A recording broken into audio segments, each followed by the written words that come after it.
જય સ્વામિનારાયણ. ગોંડલ દર્શનમાં આપનું સ્વાગત છે. હું યોગેશ આજ તમને અક્ષરધામ અક્ષર મંદિર એટલે કે ગોંડલના દર્શન માટે આવ્યો છું. એટલું પવિત્ર અને આધ્યાત્મિક સ્થળ છે.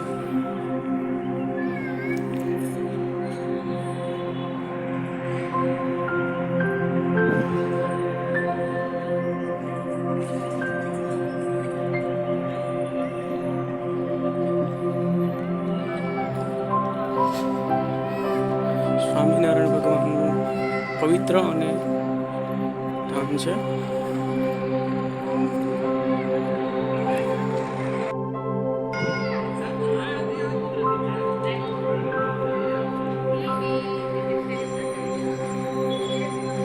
ખૂબ જ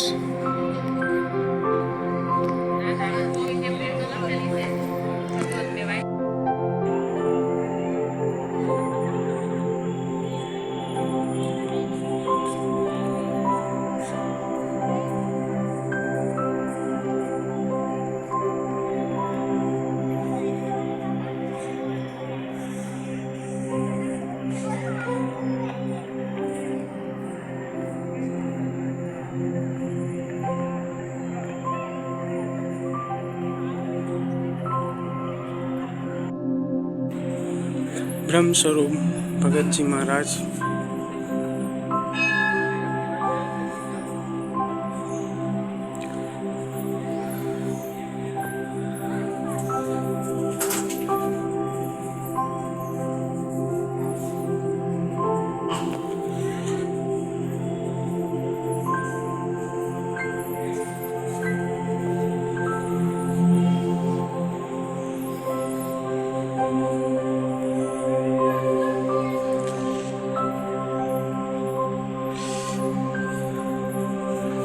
અલૌકિક અને પવિત્ર અક્ષરધામ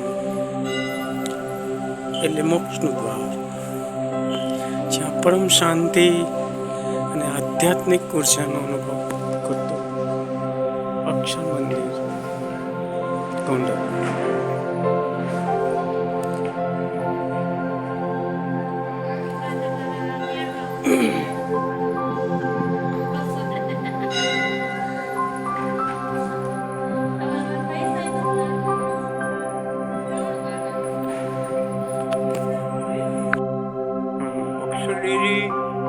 જે ગુણાતીતાન સ્વામીને એ બોલે છે. પહેલા નંબર શું કહે છે? સ્વામિનારાયણ હરે ભગવાન મળ્યા પછી કરવાનું એ છે જે જાણ પડે છે. ભગવાન મળ્યા, જે ભગવાનમાં માને છે એની વાત છે. નથી સમજતા તો કે છે નહીં, પણ એણે શું કરવાનું? જાણ પડવું રાખવું. શું જાણ પડવું? પહેલાં તો અસ્મિતા, હું આઈ એમ, કોણ છું. નંબર 1 માણસ છું. જો ધર્મ કે ભક્તિ ન કરે તો માણસ છે, પણ પૂછડા વગરનો પશુ કહેવાય. અને આપણે નિહાળી રહ્યા છીએ ગોંડલી નદી. 200 વર્ષ પૂર્વે ભગવાન સ્વામિનારાયણ તથા સંતોનું વિચરણ આ ભૂમિ પર હતું.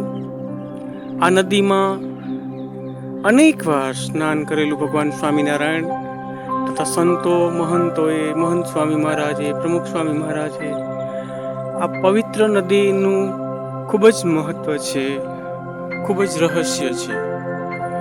અહીં અસ્થિ વિસર્જન પણ થાય છે.